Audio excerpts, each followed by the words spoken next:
The first thing I remember is the sound, the kind of sound that doesn't belong anywhere near Christmas. My father's voice didn't just rise, it cracked through the music like a steel bar hitting glass. The tree lights flickered, the silver ornaments trembled as if they could feel the blow before it landed. My mother froze with the carving fork mid-air gravy dripping onto the runner she'd ironed that morning. My sister Vivian's husband kept chewing like nothing was happening. And me. I sat there tasting metal in my mouth, wondering how many years it had taken for him to finally say the words out loud. When he hissed, "You don't exist to us." The room fell so silent, the old mantel clock seemed afraid to tick. I took a breath that felt older than I was and said the only thing left to say. "Okay, fine. Don't call me again." A snowstorm pressed against the windows as if it too wanted to listen. No one moved. No one reached for me. The air inside that house felt tighter than the cold waiting outside, and without another word I stood up, knowing something in me had just broken loose for good. I didn't look back as I walked toward the foyer, though I could feel all of them staring at my spine, the golden child, the exhausted mother, the furious father who still believed fury counted as strength. My boots clicked against the hardwood like a slow, steady countdown. I grabbed my coat from the hook, the familiar weight settling on my shoulders, as if it had been waiting for this exact moment. Maybe it had. When I opened the door, a gust of winter air rushed in carrying snowflakes sharp enough to sting. It felt cleaner than the air inside. For a second I stood on the porch, breathing in the cold until my lungs burned. The house behind me glowed warm with Christmas lights, but the warmth was just a costume. That house had been cold for years. My father's voice echoed from the dining room, muffled now but still poisonous. I didn't wait to hear the rest. Walking down the driveway, I kept replaying the moment everything snapped. The look on his face, the silence on hers. Vivian's smirk softening into something uglier. It wasn't the first time they'd belittled me, but it was the first time I didn't swallow it. The snow crunched under my boots, each step louder than the last. My hands shook as I unlocked my car, whether from cold or adrenaline I couldn't tell. Inside the car, I sat with my hands on the wheel, watching my breath fog the windshield. The Christmas wreath on the front door blurred into a dull red circle. I thought I might cry, but the tears didn't come. There was only numbness, like my body had shielded me from the worst of it. I turned the key and the engine coughed awake a harsh but welcome sound. Driving down the street, the neighborhood seemed two peaceful rows of glowing windows, holiday music drifting faintly from a nearby porch. My father's words replayed again and again, each echo a fresh bruise. "You don't exist to us." He had said it like a verdict, like something he'd rehearsed. Maybe he had. Headlights reflected off snow-covered roofs, turning everything a washed-out gold.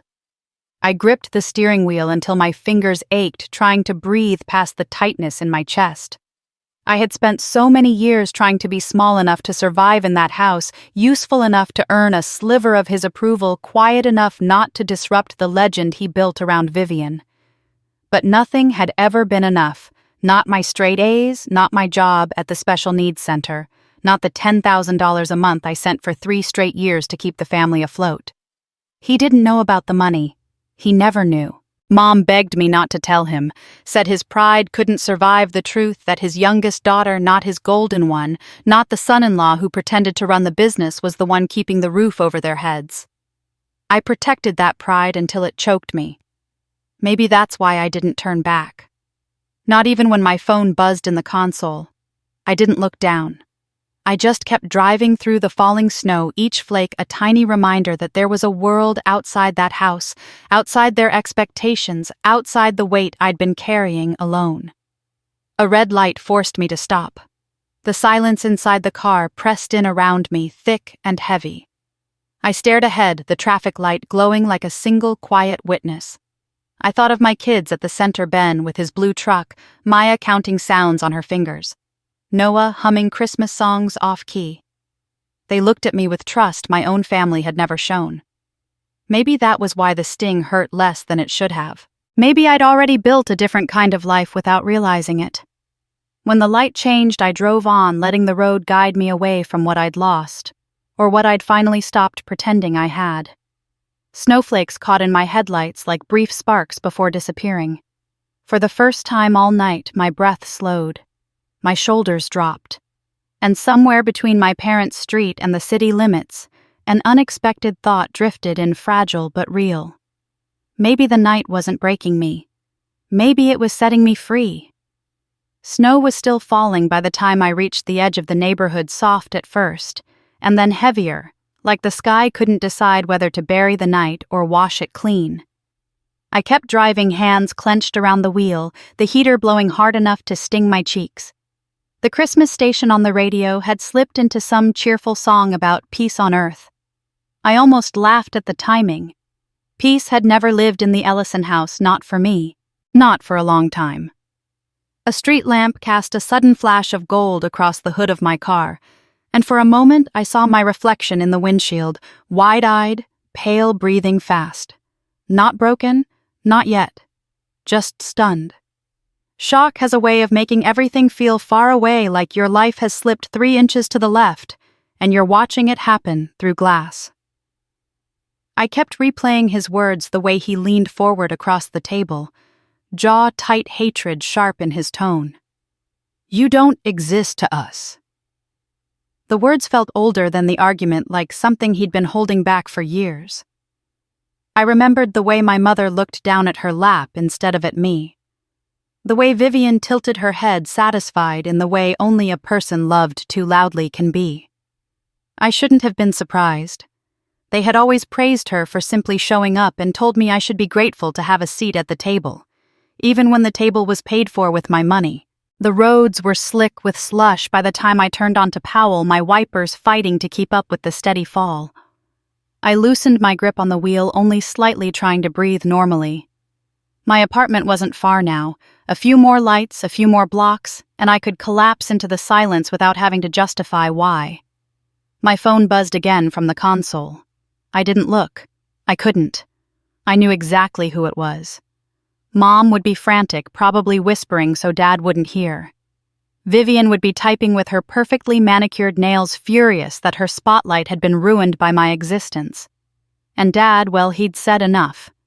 There wasn't anything left to hear. At a red light, my thoughts drifted to the reason everything had erupted the way it did. The money. The secret 3-year arrangement buried under guilt and pride. The $10,000 I had sent every month, always at midnight, always with a tiny knot in my stomach. I'd told myself I was helping. I'd told myself it was temporary.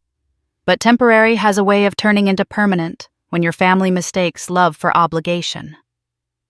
Dad never asked where the money came from. He didn't ask because it never occurred to him that I could be the one providing. In his mind, only Vivian had value. Only Vivian had potential. Only Vivian could save the family name. I was the soft one, the child who worked with kids who couldn't speak or hold a pencil or understand a world that moved too fast. He never understood why I loved it. He never tried. The light turned green. I drove on, letting the hum of the engine drown out the echo of old arguments and the years of swallowed hurt. My apartment building finally appeared, tucked between a bakery and a closed yoga studio. I parked beneath the street lamp, snow gathering in tiny drifts along the curb. The night felt colder now, sharper but cleaner somehow. Inside the car, I paused before opening the door. My hands were trembling again. Grief, rage, relief. It was all tangled inside my chest, but underneath it was something else. A thin thread of certainty. Something had shifted tonight, and even if I didn't know what the morning would bring, I knew this part, I wasn't going back. I grabbed my bag, stepped out into the cold, and locked the door behind me. The snow crunched under my boots as I crossed the parking lot. A couple walked by, bundled in coats, laughing, their breath fogging the air. For a moment, I envied them, 2 people who didn't have to defend their existence at their family table. 2 people who didn't carry the weight of secrets bigger than their own paychecks. But envy was a weak flicker. What stayed with me was the quiet. The stairwell leading to my apartment was dim but familiar. I climbed slowly, feeling each step in my legs. Inside my apartment, warmth hit like a soft blanket. The scent of the candle I'd left burning earlier, vanilla, and something floral wrapped around me. I dropped my keys in the bowl by the door and stood there, letting silence settle over my shoulders like fresh snow. The phone buzzed again. I ignored it. Instead, I walked to the window and pulled the curtains back. The city glowed under a thin white cover streetlights, turning the snow into drifting gold. Somewhere out there, other families were still gathered around tables, laughing or fighting or pretending. But here in this small room, it was just me. And for the first time in a long time, that felt like enough. My breath fogged the glass as I leaned forward. The hum of the heater filled the quiet like a steady heartbeat. I thought of my students, Ben stacking blocks with absolute focus, Maya learning how to count her touches, Noah humming when he felt safe. They didn't need me to be perfect. They just needed me present. Maybe that was why they felt more like home than anything I'd left behind. I stepped away from the window and sank onto the couch, exhaustion pulling at every muscle. Tomorrow would bring calls, accusations, apologies that weren't really apologies, explanations twisted into guilt. But tomorrow wasn't here yet. Tonight, all I had to do was breathe. And as the snow kept falling soft and steady, I finally did. By the time I finally turned off the living room lamp, the snow outside had thickened into a curtain of white falling in steady, unhurried lines. I lay on the couch instead of going to bed, too, wired to sleep, too drained to move. Every time I closed my eyes, the dining room table reappeared. My father's clenched jaw, my mother's trembling hands, Vivian's brittle smile that cracked the moment the truth slipped out. "You don't exist to us." The words hadn't faded. They'd settled in my bones like frost. The apartment was quiet, the kind of quiet that made you hear every small sound your life made. The heater's hum, the faint drip from the kitchen faucet, the soft groan of old pipes. It should have felt lonely. It didn't. Loneliness was sitting at a family table where you were only visible when someone needed someone to blame. This was different. This was space. A pause. A breath. My phone buzzed again on the coffee table, lighting up the dark room. I didn't look. The air told me enough. I wasn't ready to see my mother's name or Vivian's name or worse, Dad's name. Not yet. Instead, I rolled onto my back and stared at the ceiling, watching my breath form tiny clouds in the cold spots of the room. That was when the thought hit me, not new but sharp and clear now that everything had shattered. If he could say those words tonight, he'd been thinking them for a long time. I sat up slowly, pressing my palms against my thighs. The heaviness in my chest swelled again, then receded just enough for me to stand. I walked to the kitchen sink, turned on the tap, and splashed cold water on my face. Drops slid down my neck, startling me back into my body. When I reached for a towel, my phone buzzed again. Then again. Then a voicemail dinged through. I wiped my face and walked back to the couch. My fingers hovered over the screen for a heartbeat before I turned the phone face up. Missed calls stacked like falling tiles. My mother. My sister. Unknown number. My mother again. Another unknown number. A voicemail icon blinked. I pressed play. "Rachel, it's Mom. Call me. Please call me. Your father is upset. Very upset. He didn't mean what he said. You know how he gets, he just..." Her breath hitched. Something clattered in the background. He's saying things he doesn't mean. "Please just call. Please." The message ended abruptly, like she'd been interrupted. I pressed the phone to my chest and breathed in slow, shaky pulls. My mother's voice was a tangle of fear and pleading I knew too well. Every crisis in that house had been framed the same way: your father is upset. You know how he gets, it's your responsibility to fix it before he gets worse. Another voicemail notification popped up. This one was from Vivian. Against my better judgment, I hit play. "Seriously, Rachel. You're acting like a child. Do you even care what you've done? You humiliated him. You embarrassed all of us. Grow up and apologize before you make this into something it doesn't have to be." I closed my eyes.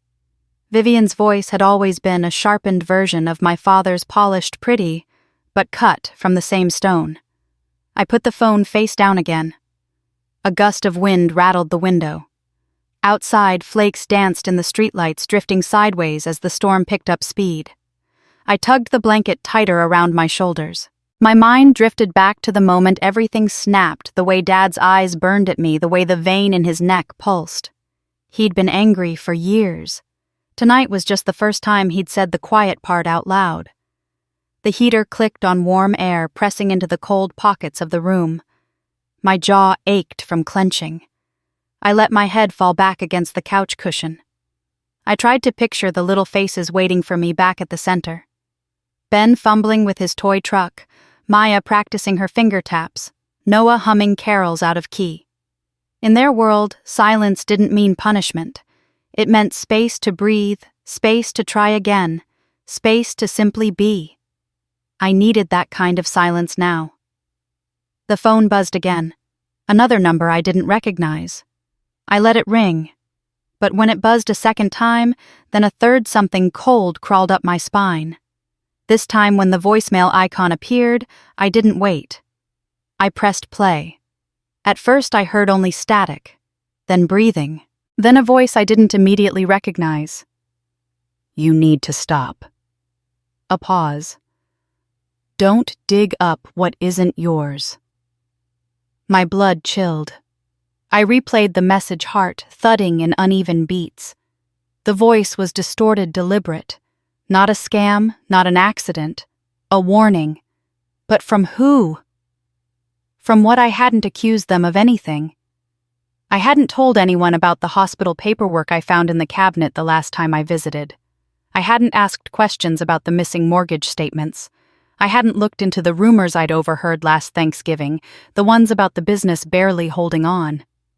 Why warn me? I sat perfectly still, the blanket falling from my shoulders. My pulse roared in my ears. Someone inside that house didn't just want me quiet, they needed me quiet. A horn blared outside, startling me back into the room. I walked to the window and peered through the blinds. Just a car skidding on the icy street. Nothing else. Still, I double-checked the locks on my door. The apartment was silent again. But the silence felt different now. Thicker. Like the calm before something breaks. I returned to the couch, sat down, and pulled the blanket back around me. My phone buzzed once more. Mom again. I didn't listen. Instead, I whispered into the quiet room, not sure who I was talking to. I'm done being the one who fixes everything. The words didn't feel strong yet, but when I said them again, they felt true. Outside, the snow continued falling in soft, steady sheets covering the city in a quiet, white hush. Inside, for the first time, I let the silence belong to me. The sky was still dark when I finally drifted into a shallow sleep, the kind where your body gives up, but your mind keeps pacing. When I opened my eyes again, the room felt colder, like the night had crept inside while I wasn't looking. The faint glow from the blinds showed snow piled high along the window ledge. My phone lay face down on the coffee table, a small black stone in a quiet room. I didn't reach for it. I wasn't ready to hear the fallout waiting behind its screen. I wrapped the blanket around my shoulders and stood slowly, bones stiff from tension. The floor was icy beneath my feet. I walked to the kitchen, filled the kettle, and waited for the water to simmer. The quiet felt different this morning. Not peaceful, not heavy. Just clean. Like something ugly had finally been scraped away. I had walked out of that house last night, but the truth was I'd been walking away for years. I just hadn't realized how far I'd gotten until Dad forced the final step for me. Cup in hand, I walked to the window and touched the cold glass. Portland looked half asleep. Ghostly cars inching through slush porch lights glowing behind curtains. The world softened by the snowfall. The city didn't care about my family's meltdown. It didn't care that my father's words were still echoing through my skull. It just existed. And for the first time, I felt like I could exist with it. I sat on the couch, warming my fingers around the mug, waiting for the day to settle into my chest. It didn't. Instead, my phone buzzed again from the table. Once, twice, then a third time. I ignored it until the sound stopped. Only then did I reach for it, hesitating before flipping it over. The first thing I saw was my mother's name, then Vivian's. Then 2 missed calls from an unknown number I had never seen before. My thumb hovered above the screen as another voicemail came through. I pressed play, reluctantly bracing myself. Static, then a clipped female voice. "Rachel, please. Call your mother. She's worried sick." It was my Aunt Linda. Her voice cracked on the last word. I hadn't expected that. Behind her words, faint but unmistakable, I heard arguing, sharp, loud, desperate. Dad's voice in the distance booming through the receiver.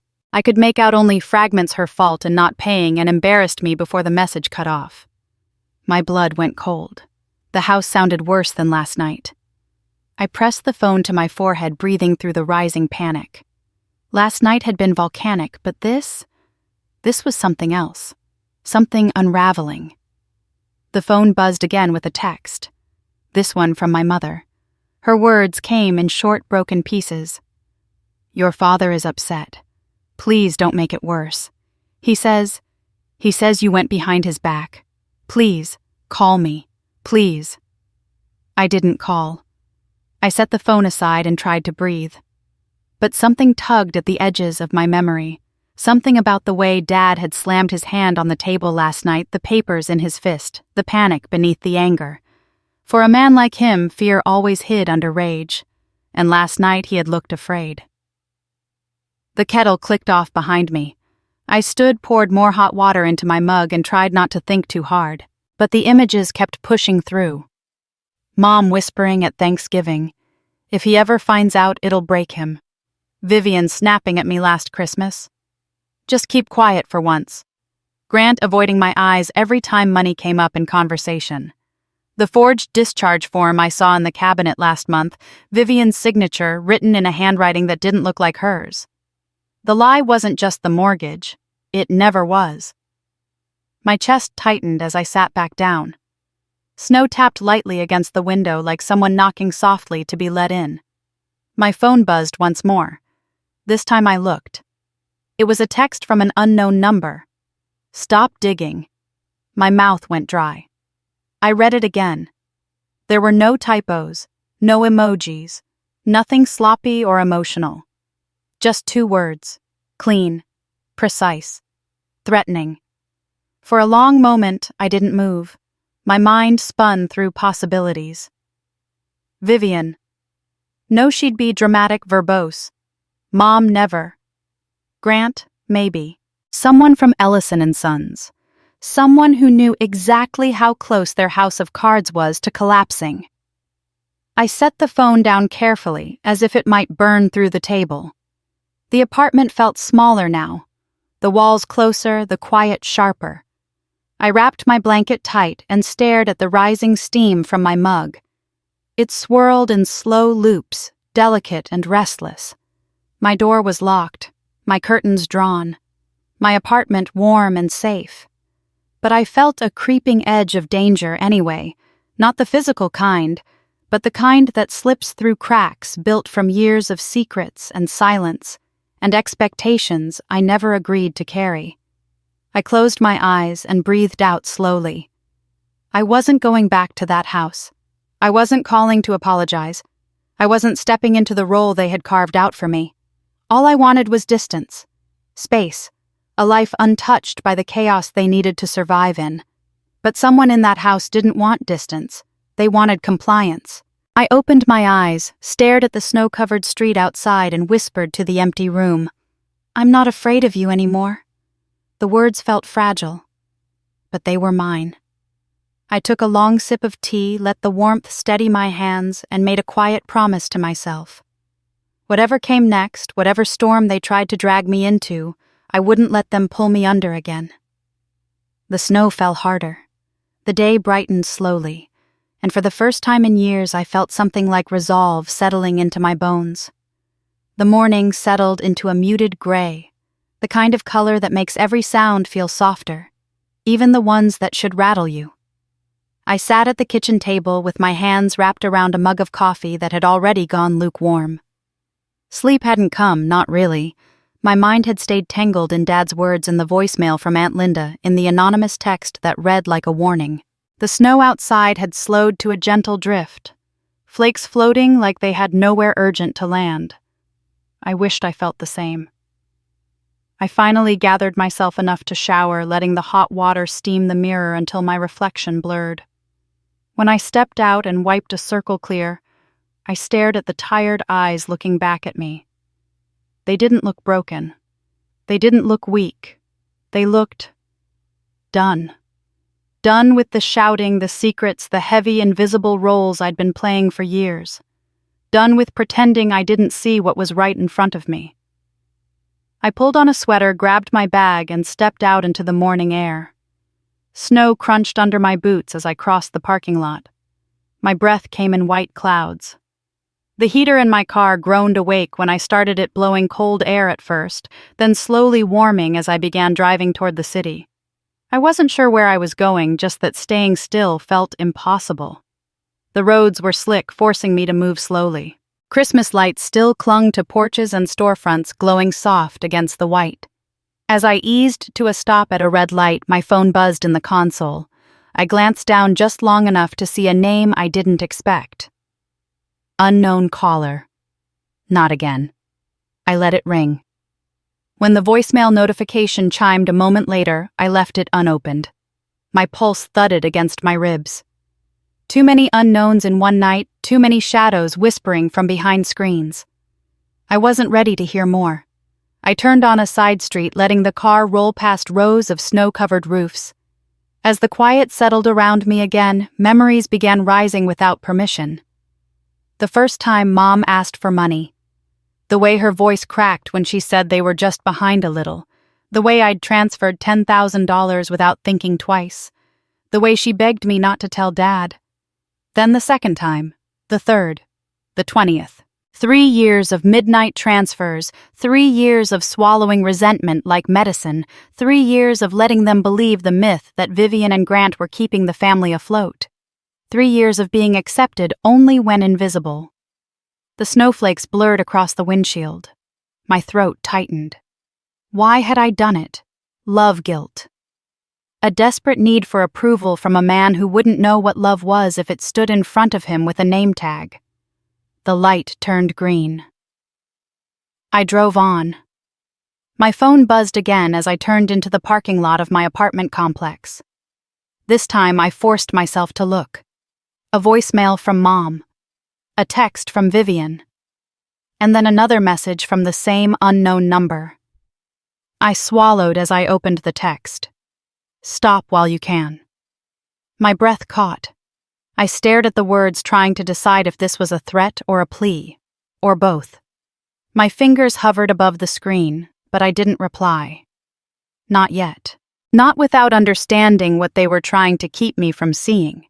I climbed out of the car, slowly scanning the quiet lot. Everything looked normal: snow-covered sedans, a man walking his dog, someone scraping ice off their windshield. Nothing sinister, nothing unusual. Still, the hair on the back of my neck prickled. Inside my apartment, I locked the door behind me and stood there, letting the warmth settle into my bones again. The heater hummed softly. The storm outside was losing steam. I set my keys down, hung my coat on the hook, and walked toward the window. From the 3rd floor, I could see most of the block. Cars moved carefully along the plowed street. A woman carried grocery bags up the stairs across from me. It was a peaceful morning in a peaceful city. So why did the silence feel like a warning? I walked to the kitchen, poured myself a fresh cup of coffee, and sat back at the table. My phone lay between my hands. After a long moment, I pressed play on Mom's voicemail. Rachel, your father is saying things he shouldn't. He's upset. He thinks something's wrong with the accounts. He thinks someone hacked into them. Please just come talk to him before he does something stupid." My stomach dropped. He thinks someone hacked their accounts. My mind raced. When I canceled the automatic transfer, it would have triggered an alert, maybe a notification, but not a hack, unless he saw something else.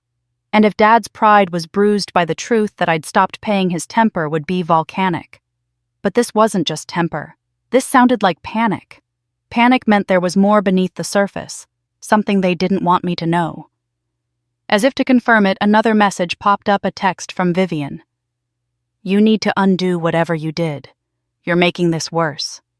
Fix it." I stared at it, my heart pounding harder now. They weren't asking. They were desperate. I set the phone down carefully. The room seemed to tilt. Thoughts spun through my mind in jagged pieces. Dad pacing, Mom crying, Vivian shouting the forged discharge form in the cabinet, the overdue mortgage notices they kept hidden, the rumors about the business falling apart, and now, hacking accusations. Someone inside that house was hiding something big enough to involve the police, big enough to send anonymous warnings, big enough to scare them into turning on each other. I pressed my palms against the table, grounding myself. Whatever they were afraid of, whatever mess they'd created, it wasn't mine to fix. Not anymore. I walked to the window and let the fading snowfall blur the world into soft gold and gray. My reflection stared back, tired, shaken, but steady. "They think I'm still the girl who keeps their secrets," I whispered. But I'm not. The heater clicked softly. The snow outside slowed to a lazy drift. And in that quiet, something inside me solidified. I wasn't done with this story, but I was done being their cover. Sunlight hit my eyelids before I was fully awake, a pale, cold light that made the room look washed out, like someone had drained the color from the world overnight. My head throbbed lightly, the kind of ache that comes from too many hours of shallow sleep. I pushed the blanket off and sat up slowly. The apartment was silent except for the hum of the heater and the soft ticking of the clock on the wall. Outside, the storm had settled into a quiet white sheet across Portland. I shuffled to the kitchen, brewed coffee, and tried not to look at my phone. It sat on the counter screen, dark, but I felt it like a pulse in the room. I poured myself a mug and stood at the window, letting the warmth seep into my hands. For a moment, I pretended it was just another winter morning, just another workday, just another quiet start. Then the phone buzzed so violently it nearly toppled off the counter. I closed my eyes, breathed in slowly, and picked it up. 30 missed calls. My mother, Vivian. 2 unknown numbers. A voicemail from a local police precinct. The breath caught in my throat. I pressed play. A calm male voice came through. "This is Officer Blakely with the Portland Police Department. We responded to a call at the Ellison residence this morning. Please call us back as soon as possible." I replayed it twice, listening for background noise. On the second listen, I heard a faint sound crying. It could have been Mom, or someone else. My heart thudded so hard I felt it in my throat. Another voicemail appeared, this one from Aunt Linda. "Rachel, honey, call me soon as you get this. Your father is pacing, saying someone hacked their accounts. He's shouting at everyone. The neighbors are outside. The police." Her voice cracked. "The police are still here." The message cut off. I set the phone down carefully, like it might explode. A cold dread slid down my spine. Dad didn't call the police. He avoided anything that made him look weak, which meant someone else inside that house had panicked enough to reach out for help. Someone who knew the truth was about to break through the surface. I dialed Aunt Linda immediately. She answered on the first ring. "Oh, thank God. Rachel, it's bad. He's furious. He thinks someone accessed the bank. He says the security system reset. The officers tried calming him, but he's saying things." "What things?" My voice came out low, cracked. "He thinks someone in the family did it deliberately." I sank onto a chair. "I didn't do anything except cancel a transfer. That's all." Linda's breath shook. Your mother just told them. About the 3 years.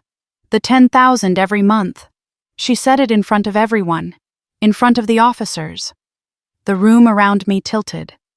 She said it. My voice barely made it out. She couldn't hide it anymore. And now he knows. All of it. My fingers trembled around the phone. There it was. The secret I carried like an anchor around my neck, spoken out loud without me present, without my protection softening the blow. Rachel Linda whispered, "Honey, you should call your mom." I swallowed. "I'll call the police first." I thanked her and hung up before she could say more. Then I dialed Officer Blakely. He answered with the same calm voice from the voicemail. "Miss Ellison, thank you for calling back. This is about my parents," I said quietly. "About the account?" "Yes." Papers rustled on his end. "Your father reported possible fraud. He believes someone accessed financial information without authorization." I swallowed hard. I didn't break into anything. I removed my payment information. Money I was providing voluntarily. "That matches what your mother explained," he said. "It appears this is a family dispute, not a criminal matter." The relief was thin, fragile. "Miss Ellison," the officer continued, "you mentioned removing your name from their home security login last night. That triggered an alert." I pressed my fingers to my forehead. "I didn't mean to cause trouble. I just wanted my privacy back." "That's understandable." "You're not in any legal trouble," he said gently. "But you may want to check in with your parents soon. Emotions are high." "Emotions have been high for years," I whispered. When we ended the call, a new text came in immediately from Vivian. "You humiliated him. You made him a laughingstock. Fix this." Then another. "If Dad gets sick over this, it's on you." The guilt trained into me since childhood rose like a reflex. But a second feeling grew beside it, steady and sharp. Anger. I typed a reply, stared at it, deleted it. Then I put the phone down without responding. Instead, I walked to my bedroom closet, reached for the old banker's box on the top shelf, and carried it back to the kitchen table. Inside were every receipt, every screenshot, every bank confirmation from the past 3 years. Proof of every sacrifice I made to keep them afloat. Proof of every burden I carried alone. I spread the papers out across the table like puzzle pieces of a life I never should have been responsible for. The weight of them made my chest tighten. My phone buzzed again. A text from Mom. "Your father is not well. Please come. Please restore the payments. Please." I closed my eyes, letting the sting of her words burn through me. They weren't asking for reconciliation. They weren't asking if I was okay. They were asking me to resume my role, the one that had cost me years of sleep and joy and financial stability, the one that had been built on secrecy and shame, the one I'd finally stepped out of. I stood at the window looking at the snow gathering on the trees. Cars passed slowly on the street below, tires hissing in the slush. People bundled in coats walked dogs or carried bags, or lived their simple lives untouched by the storm raging in mine. I pressed my palm to the cold glass and breathed. "They're scared," I whispered. "They're scared because the truth is out." My reflection stared back, tired, steady, unfamiliar in a new way. And for the first time, the fear wasn't mine. The envelope sat on my counter like a living thing, its presence too loud in the quiet of my apartment. I hadn't opened it since bringing it home last night.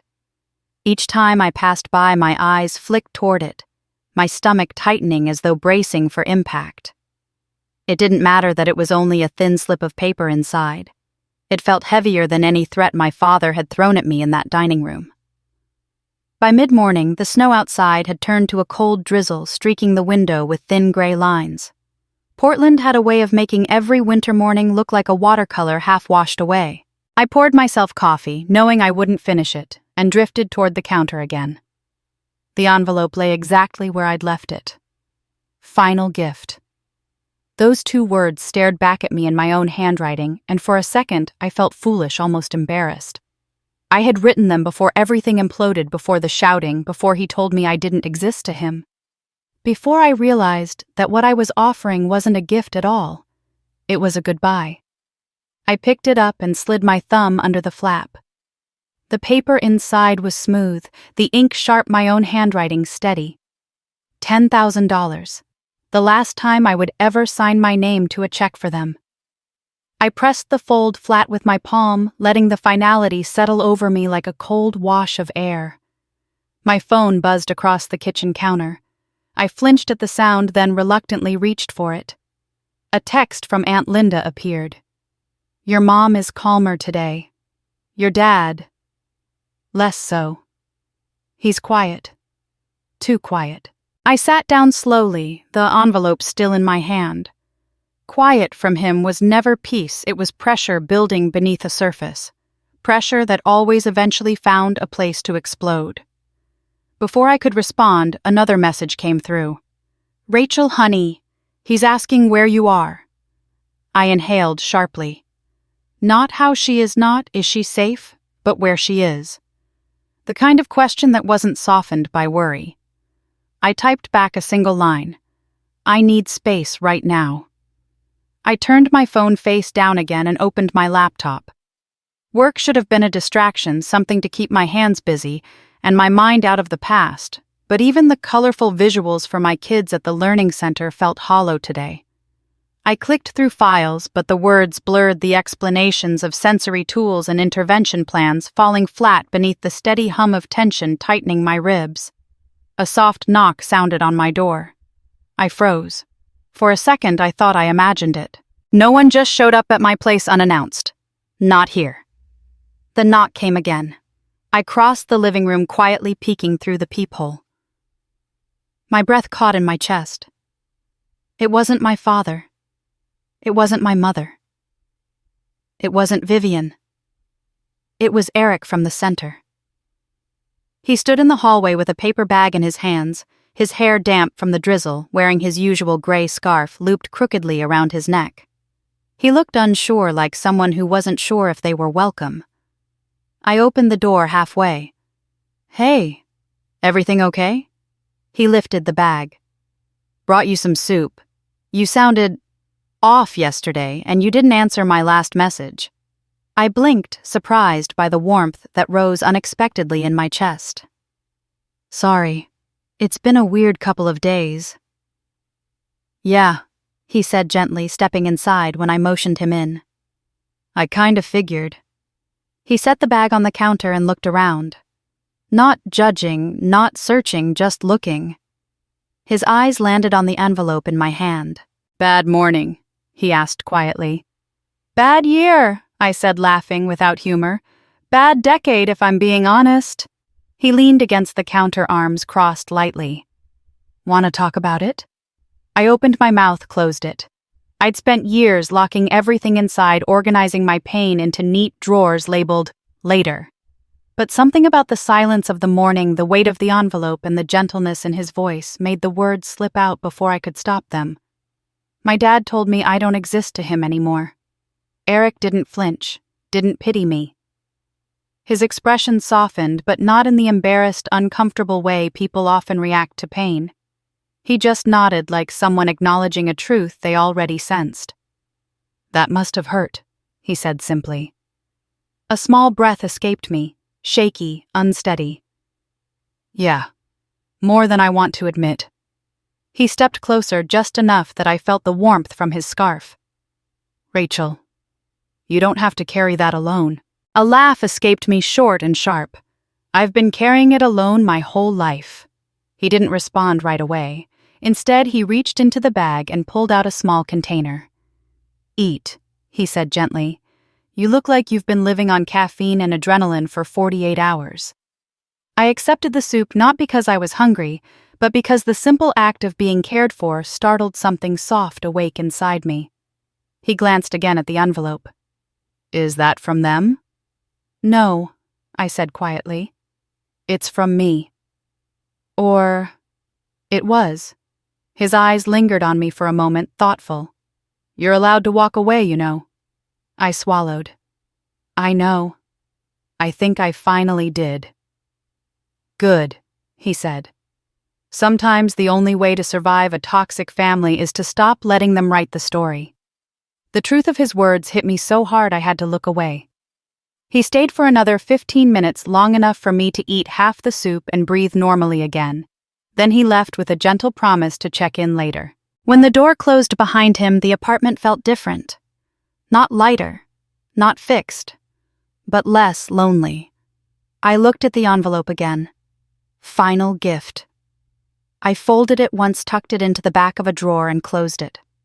Then, for the first time since Christmas dinner, I let myself whisper the words aloud. I'm done. My voice didn't crack. It held. The rain had settled into a steady whisper against my windows by the time I finally sat down with my laptop again. The apartment felt too still, too aware of the silence I had chosen, as if the walls themselves were waiting to see if I'd backtrack the way I always had. I wouldn't. Not this time. But resolve didn't stop my stomach from tightening every time my phone lit up with another vibration. By early afternoon, the buzzing had slowed. Maybe they were exhausted. Maybe they'd shifted from anger to strategy, deciding how to spin the story. Either way, the quiet was unnerving. Quiet when it came from my family was never peace. It was planning. I opened my laptop intending to bury myself in lesson plans, but halfway through a document about visual supports for children with sensory challenges. My phone buzzed loud enough to make me flinch. I reached for it reluctantly. A single text from my mother flashed on the screen. We need to talk. Tonight. Please don't make this harder. I stared at the words, my throat tightening. Harder for who? Harder for her, who sat in silence while he cut me down. Harder for him who'd rather lose a daughter than face the truth. Harder for Vivian, who seemed to think my entire existence was an inconvenience. I set the phone down without responding. I tried to work again, but the words on the screen grew blurry, slipping out of meaning as my mind spiraled. Eventually, I shut the laptop and pressed my palms against my eyes, breathing deep, trying to steady my thoughts. A knock echoed at my door. My heart lurched. For a second, I imagined my father standing on the other side, jaw clenched, hand raised to strike the door again. But another knock followed, softer this time. I stepped quietly across the living room and leaned in toward the peephole. It was my mother. Her hair was damp from the drizzle, a few strands sticking to her cheeks. She held a grocery bag in one hand and looked smaller than I remembered, almost fragile. But her eyes, the tension in them, told me she wasn't here by accident. My pulse pounded in my ears. I unlocked the door, but didn't open it fully. Mom. My voice came out hushed. Rachel? Honey? Can we talk? I opened the door a little wider, just enough for her to step inside. She walked past me automatically the way she used to years ago, as if she still belonged in this space. She placed the grocery bag on the counter and exhaled shakily. You didn't answer my calls. I needed space. She nodded once, but her shoulders remained stiff. Your father isn't well, I heard. His blood pressure, Mom, I cut in gently. You can't expect me to fix him. She closed her eyes, the exhaustion threading through her expression. I didn't come here to blame you, she whispered. I came because I don't know what to do anymore. The confession startled me. My mother never admitted not knowing. She always glued the cracks together with silence and denial until they disappeared into a clean, smooth lie. What happened after I left? I asked quietly. She sank into a chair, her hands twisting in her lap. Neighbors gathered when the police cars arrived. Vivian panicked. Your father, he couldn't believe what she told them. About the money. A soft tremor passed through her voice. He kept saying it wasn't possible. Because you hid it, I said, not unkindly. You made sure he never knew. It wasn't to hurt you, she insisted. It was to protect him. Protect him. Always him. Why did you come here, Mom? She looked up at me, eyes wet. Because the truth is out now. He knows how close the house came to being lost. He knows how much you did. And he doesn't know how to live with that. And that's my burden to carry. No, she whispered. I think maybe it's mine. The admission landed heavily between us. She wiped her eyes and straightened in the chair. He said things he shouldn't have said. He knows that. He's ashamed even if he won't say it. I folded my arms tightly across my chest. Ashamed. He looked me in the eye and said I didn't exist to him. Her face crumpled. He doesn't mean it. He said it twice, Mom. She closed her eyes again. Your father isn't good with being wrong. And right now, everything he believed about himself, about the company, about his place in the family, it's crumbling. I let her words settle heavy as wet snow. And what do you want me to do? I asked softly. She swallowed. Come tonight. Just for dinner. Just to talk. Please. I shook my head immediately. I can't walk back into that house and pretend last night didn't happen. I'm not asking you to pretend, she whispered. I'm asking you to help us breathe again. A sharp, unexpected pain tightened my chest. For so long I had twisted myself into impossible shapes to keep them breathing. Mom, I said gently, I can't save him. Tears slid silently down her cheeks. I know. But you're the only one he'll hear. The words struck like a blow. I'm the only one he hurts the most, I corrected. She bowed her head, trembling. You're strong. Stronger than he ever understood. I inhaled sharply and turned toward the window. The drizzle outside blurred into silver streaks, city lights glowing faintly through the haze. I'll think about it, I whispered. She rose slowly, touched my arm with a careful hand.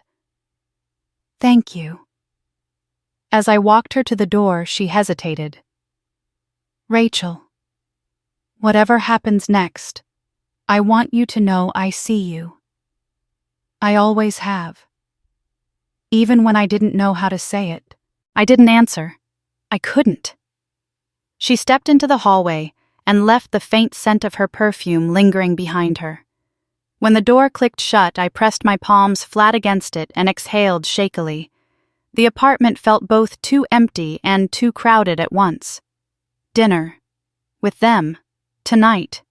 I wasn't sure if I was ready, but something inside me, something small, steady, and new, whispered that maybe readiness wasn't the point. Maybe this time I wasn't walking into their house to keep the peace. Maybe I was walking in to end the war. The kitchen clock ticked louder than usual as I got ready that evening, each second landing like a warning. I stood in front of my closet, staring at hangers as though choosing a dress might somehow shape the outcome of what waited for me. My mother had asked me to come. Begged, really. And even though part of me wanted to slam the door on the entire Ellison household, another part, the one conditioned for 30 years to be reasonable, couldn't quite silence her voice. I settled on a dark green sweater and black slacks, something simple, something neutral. Not an apology, but not a declaration of war either. I pinned my hair back loosely, touched up the mascara smudged from earlier tears, then paused. My reflection looked older than I remembered. Not old in years, older in truth. My eyes held something new, some thin steeled line that hadn't existed before Christmas dinner. When I slipped on my coat, the envelope in the kitchen drawer tugged at my memory. The last check. The last thread tying me to the role I had played for too long. I considered bringing it, slipping it into my mother's hand like one final attempt to buy a version of peace. But the very thought made my stomach twist. No, that era was over. I grabbed my keys and left the apartment before I could second-guess myself. The drive through Portland shimmered with streetlights reflecting in puddles. A hazy mist had settled over the river, turning the city into silhouettes and blurred halos of color. My wipers clicked a slow rhythm, and with each pass my heartbeat steadied just enough to keep going. When I turned onto my parents' block, a slow, cold weight settled in my chest. Their house glowed soft amber in the fog. Warm, inviting, deceitful. a lie made of light. I parked at the curb and sat still, hands gripping the steering wheel until my knuckles whitened. Through the front window, I saw shadows moving: my father pacing near the dining room, my mother fussing with something on the counter, Vivian brushing her hair back too forcefully. Everything looked painfully normal, like a scene rehearsed 1,000 times, right up until the moment it cracked. I finally forced myself out of the car and stepped into the thin mist. Each step toward the house felt deliberate, heavy. When I reached the door, I knocked gently, almost hoping no one would hear. The door opened instantly. My mother's face brightened with relief and panic woven so tightly together I almost didn't recognize it. "Rachel," she whispered, ushering me inside quickly. "Thank you for coming." The warmth of the house wrapped around me, thick with rosemary, roasted vegetables, and dread. My father stood at the far end of the dining room, gripping the back of a chair. His posture stiffened the moment he saw me. Vivian sat near the table. Her jaw clenched so tightly the muscles twitched.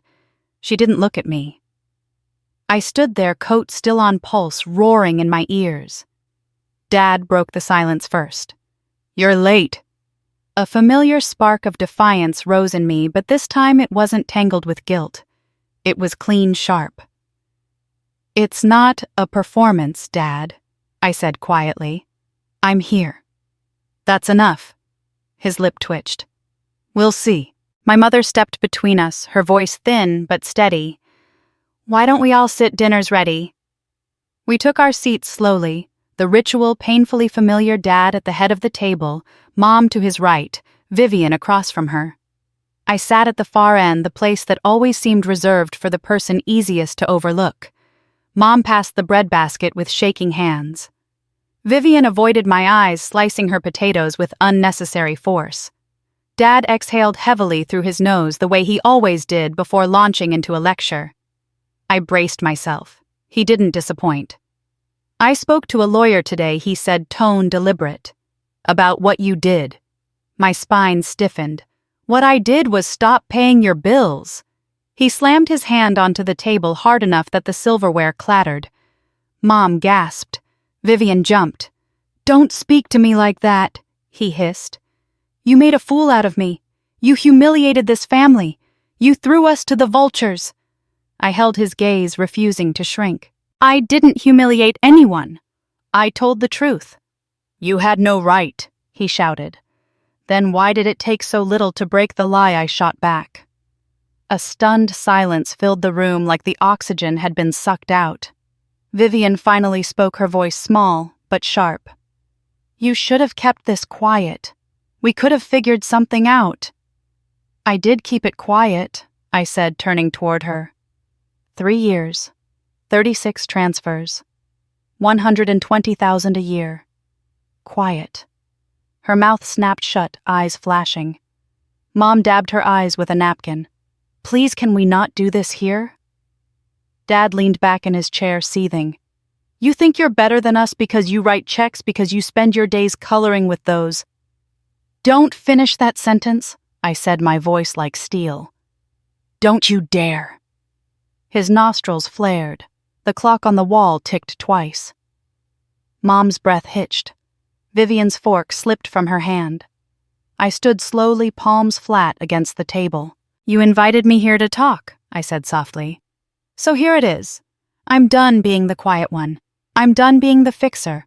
I'm done paying for a legacy that crumbled years ago." Dad scoffed. "You think we need you?" "No," I said. "I think you need someone to blame." His face reddened, but he stayed silent. I continued. "You told me I don't exist to you, and I believed you. For a moment. Until I realized something." Dad glared. "And what's that?" I swallowed, my voice steady. "I may not exist to you, but I exist to myself. And that's enough." Silence wrapped around the table again, but this time it wasn't oppressive. It was honest.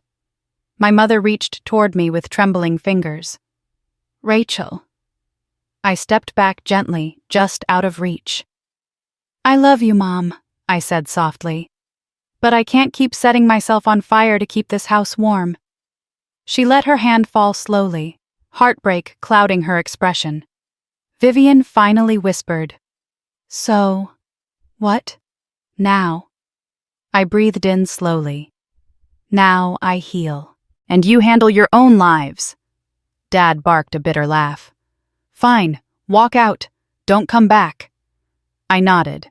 "That's the first thing you've said tonight that I agree with." Then I picked up my coat, walked to the door, and stepped out into the misty dark.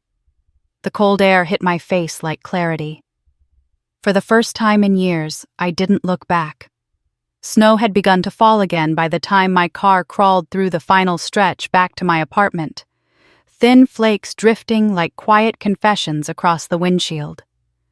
My hands were still trembling on the steering wheel, not violently, just enough to betray the storm still unraveling inside me. Even with the windows shut tight, I could hear my father's voice echoing in my head, the same tone he'd used my entire life whenever his pride outweighed his love. I parked and just sat there, forehead pressed to the steering wheel, breath fogging the cold air. A streetlight flickered overhead, casting long shadows across the pavement. The building loomed above me, familiar and steady, a place that had held me through exhaustion and late-night lesson planning and grief. A home I built myself without permission, expectation, or performance. I finally forced myself to move, grabbing my bag and stepping into the biting cold. Snow gathered on my shoulders before I made it through the lobby door, melting into my sweater like soft apologies. When I entered my apartment, the heater hummed gently, greeting me like a friend who didn't require explanations. I took off my coat and hung it over a chair, the fabric heavy with mist and tension. My eyes drifted across the quiet room, my books on the shelf, the half-finished lesson materials on the table, the mug I'd abandoned earlier. This small space didn't demand anything from me. It didn't ask for more than I could give. It didn't need me to be anyone but myself. I moved toward the window and watched the snow settle over the city. The street below was empty, the houses glowing faintly in the distance. It looked peaceful, unbothered, untouched by the chaos I had just walked through. My phone buzzed. I didn't move. It buzzed again. A third time. Finally, I forced myself to check it, bracing for the inevitable storm. 3 messages from Vivian. "Dad is furious. Why did you have to push him? You embarrassed him in front of Mom. You are unbelievable." The words no longer pierced me, not the way they once did. They landed dull and expected, more predictable than painful. I deleted them without opening the detail screen. Then I noticed one voicemail. From my father. I hesitated, thumb hovering over the play button. I could ignore it, pretend it didn't exist. But some stubborn part of me needed to know whether he had doubled down on hate or reached for something resembling remorse. I hit play. There was a long inhale on the recording, followed by the sound of him clearing his throat. Then his voice came through, low and tense. "You think you're smart. You think you can walk out and leave us with nothing. If you want to be done, be done. But don't expect to set foot in this house again. Not for holidays, not for family gatherings, not for anything. You made your choice. Now live with it." The message clicked off abruptly. I stared at the phone, my heartbeat strangely steady. That was it. Not an apology. Not a question. Not an ounce of self-reflection. Just another attempt at punishment. Only this time, it didn't work. I set the phone down and exhaled. The room felt larger suddenly, as if stepping out of his shadow had expanded the walls. The air tasted different too, like cold water after months of stale heat. I wandered into the kitchen, filled a glass, and took a long drink, letting the quiet swallow me whole. After a few minutes, I sat on the couch, tucking my legs beneath me. The exhaustion finally seeped into my bones, a slow wave breaking after too long holding the shore alone. I rested my head against the cushion and allowed myself a moment of stillness. Then a soft knock startled me. I frowned. It was 9:30 at night. No one visited me this late, not unless something was wrong. I stood, walked to the door, and peered through the peephole. Eric. My heart thudded once, then again. He stood there in his gray scarf and rain-spotted jacket, hands shoved awkwardly into his pockets. His expression was soft, but concerned, like someone who had replayed his decision to show up about 15 times before knocking. I opened the door slowly. "Hey." He offered a small smile. "Hey, I just wanted to check on you. You left the center looking different." I stepped aside automatically. "Come in." He walked inside and closed the door behind him, glancing around with the kind of familiarity that comes from being invited but still feeling like a guest. "You okay?" he asked quietly. It was such a simple question, and for the first time in a long time, I didn't feel the need to perform strength for it. "I don't know," I admitted, "but maybe that's okay." He nodded slowly. "It is." I sank onto the couch and he sat beside me, careful not to crowd. For a moment, we just breathed the same quiet air. I could feel the warmth radiating from him, grounding and steady. He finally spoke. "You don't have to tell me what happened tonight. But if you want to talk, I'm here." I thought about the dinner table, my father's voice slicing through the room the moment I stood up and realized I wasn't afraid anymore. Then I thought of how Eric's presence in my doorway tonight felt nothing like a demand, only an offering. "I walked away," I said softly. "For good." His eyes softened. "That takes courage." "It takes exhaustion," I whispered, "and a little courage." He smiled. "Both count." We sat in silence for a while, the snow tapping gently at the windows, the heater humming like a lullaby. I could feel my breathing slowly matching his, falling into a calmer rhythm. "You know," he said eventually, "you don't have to hold everything by yourself anymore." I looked at him, surprised by the tenderness in his voice. "You're allowed to lean on people," he added. "Not everyone wants to take something from you." Something inside me loosened, something that had been tight for years, maybe decades. "Thank you," I whispered. He nodded once gently, as if promising something without words. For the first time since Christmas dinner, I felt safe, not because my family had changed, but because I finally had. The morning after Eric left, sunlight crawled slowly across my living room floor, bright enough to sting my tired eyes. I hadn't slept much, not from fear or regret this time, but from the strange heaviness that comes when your entire world shifts in a single night. I lay there on the couch, wrapped in a blanket, listening to the faint hum of the city waking up beyond my window. My phone was silent. Not a call, not a text, not a voicemail. For the first time in my life, the silence coming from my family didn't feel like looming punishment. It felt like distance, clean, necessary distance. The kind that let me breathe again. I made coffee, leaning against the counter while the kettle simmered. My mind flickered through images of last night, my father's face twisted with pride and panic, my mother's trembling hands, Vivian's sharp whisper turning into accusation. Then me standing up, refusing to fold, refusing to buy peace with my silence. I felt something new bloom quietly beneath my ribs. Not victory, not anger, self-respect. The kind I had never allowed myself to fully claim. By mid-morning, I drove to the center, letting the familiar walk from the parking lot steady me. Inside, the warm scent of crayons and lemon cleaner wrapped around me like a soft blanket. My classroom lights flickered on, casting gentle colors across the room. Ben's blue truck drawing still hung crooked on the wall. For a moment, everything felt right again. Eric poked his head in the doorway, a sheepish smile tugging at his mouth. "Morning." "Morning," I said, trying not to smile too wide. "You doing okay?" he asked, stepping inside. I nodded, feeling my shoulders relax. "Better than expected."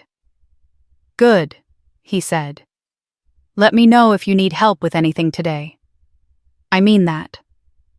I hesitated, then nodded again. It was easier to accept his kindness now after everything.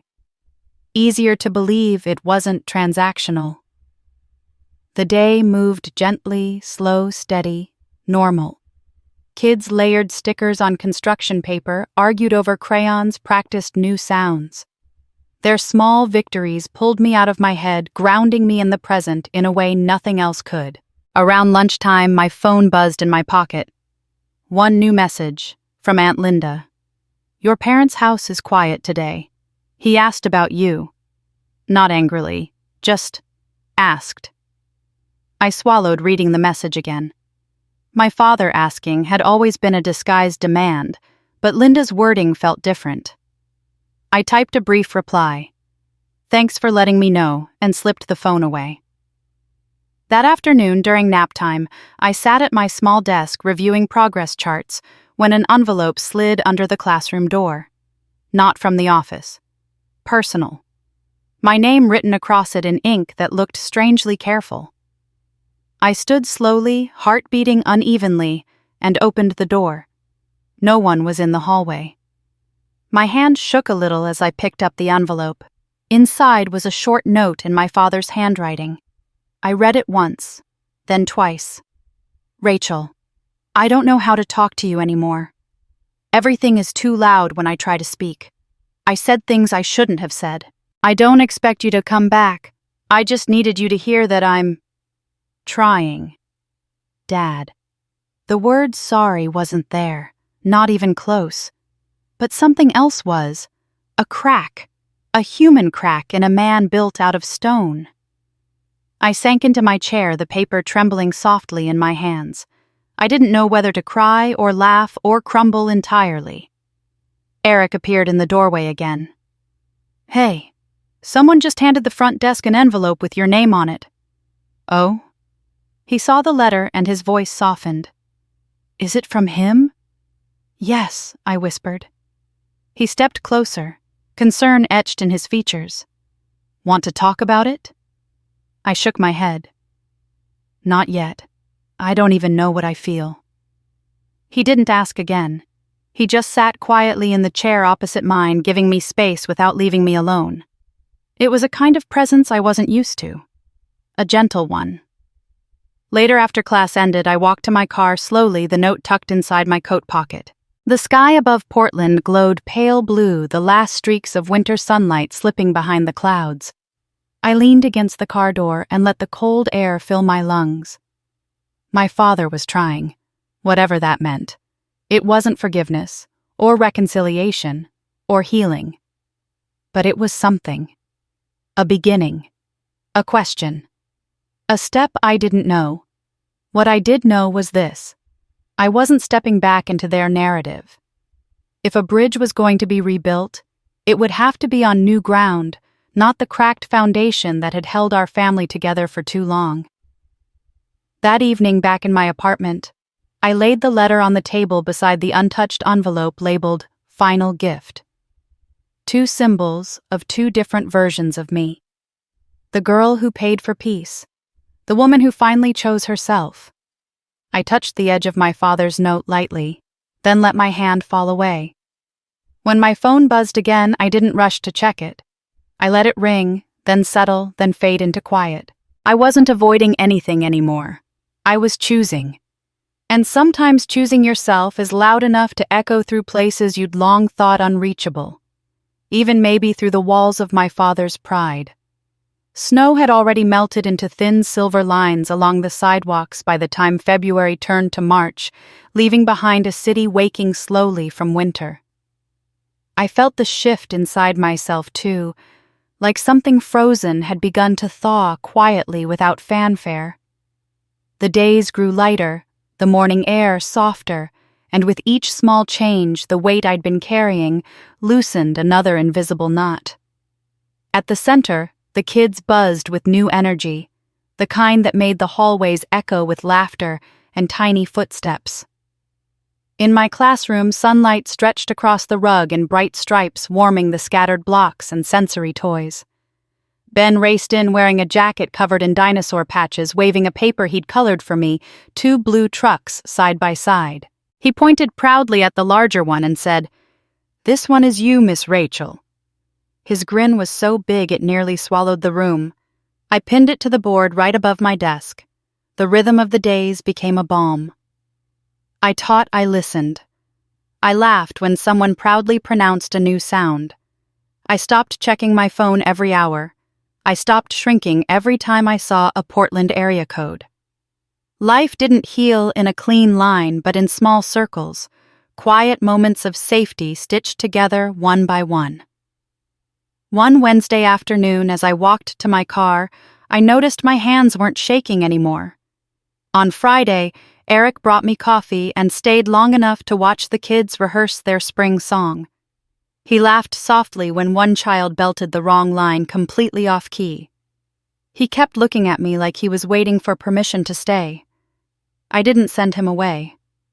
A week later, my mother called. Not crying, not demanding, just calling. She asked how I was, asked if work was busy, asked if I had eaten. It was strange hearing her without the edges of panic in her voice. She said she and Dad were getting by. She didn't push for a visit. She didn't mention money. She didn't try to reopen wounds we weren't ready for. Before hanging up, she said softly, "Your father keeps the letter you sent. He reads it more than he'll admit." I didn't know what to do with that information, so I folded it gently into some quiet part of me and left it there. Spring arrived in layers, first rain, then breeze, then bursts of cherry blossoms across the city. The center held our annual fundraiser in April, and this time I stood at the microphone without shaking. I spoke about the children, about resilience, about the kind of quiet bravery you only notice when you slow down long enough to see it. When the applause rose around me, I realized something incredible. I wasn't thinking about whether my family would have clapped. I was thinking about the kids in the audience waving at me from the front row and about the colleagues who squeezed my shoulder as I stepped off the stage. I was thinking about the life I had built, not the one I had been forced into. 2 weeks later, I stood in line at a small coffee shop when I spotted my father sitting near the window, alone, a cane leaning against his chair, a newspaper folded neatly beside his cup. His hair looked grayer than I remembered. His shoulders slumped in a way I had never seen on him. He looked up at the door instinctively each time it opened. Not for me, just out of habit. But something in his face, something unguarded, unpolished, made my breath catch. I didn't walk toward him. I didn't speak. I didn't owe that moment anything. Yet I didn't bolt, either. I simply watched him for a quiet heartbeat, understanding something I hadn't been able to see before. He was no longer the man I had spent my life fearing. He was just a man, flawed, aging, grieving a version of life that no longer existed. And for the first time, I didn't feel small when I looked at him. I felt whole. I walked back out into the sunlight and let the door shut softly behind me. The breeze carried the scent of spring, cool and sweet, lifting strands of hair off my forehead. My steps were steady, grounded. I didn't look back. Later that day, I found a letter in my mailbox. The handwriting was shaky, unfamiliar in its vulnerability. "Rachel, I am learning. I don't know if it's too late, but I am learning." Dad, 4 short lines. No excuses, no demands, just an opening. I held it for a long time before folding it gently and placing it beside the note he had sent weeks earlier. 2 small cracks in the marble shell he'd worn his whole life. Not a bridge, not yet, but the first stones. That evening, I sat by my window with a cup of chamomile tea and watched the sky turn lavender over the rooftops. The city felt peaceful. Not perfect, not finished, just peaceful. The kind of peace that grows in the emptiness left behind when you finally stop expecting someone else to fill it. Maybe one day I would sit across from my father again, and we would speak like 2 adults choosing a new story instead of reenacting an old one. Maybe we wouldn't. Healing doesn't promise reunion. It only promises honesty. And honesty was a gift I had finally learned to give myself. If you're listening to this and you've ever stood up in a room full of people who refused to see you, I hope my story reminds you of this. You are not defined by who walks away from you. Sometimes the bravest thing you can do is walk away first. And sometimes the truest revenge isn't getting even, it's getting free. If this story meant something to you, tell me in the comments how you found your own voice or where you're listening from tonight. And if you want to hear more stories like this, stories about resilience, integrity, family, and second chances, don't forget to like, subscribe, and stay with me for the next one.